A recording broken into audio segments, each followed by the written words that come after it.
Ku soo dhawow janaalka Mustafdoobiyo fadlan saar calaamadda like-ta adigoona sidoo kalena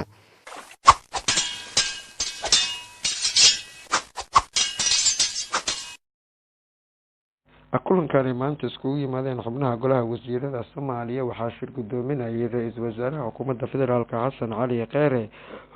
waxaana shirkaasi uu ahaa shir aan caadi ahayn islamarkaana golaha ay maanta Muqdisho ku yeesheen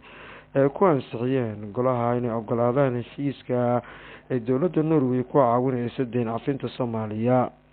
dowladda Norway ayaa bixinayso lacag gaarayso 400 oo milyan oo doolarka Mareykanka islamarkaasina ah qaanta bangiga adduunka ee Soomaaliya ku leeyahay. sidoo kalena dowladda Ingiriiska iyo Talyaaniga ayaa bixin doona amaahda ay Soomaaliya ku leeyihiin hay'adaha lacagta adduunka iyo bariga horumarinta Afrika bangigiisa. arrimahaasi ayaa ka dambeysay kadib markii hay'adaha maaliyadda adduunka ee dowladaha deymaha ee ku leh Soomaaliya ku qanceen dib u helinta iyo habeynta ee dowladda Soomaaliya ay sameysay waa sida maanta ee golaha wasiirada kulankoodii ansixinta kadib ay war-saxaafadeedka ku sheegeen.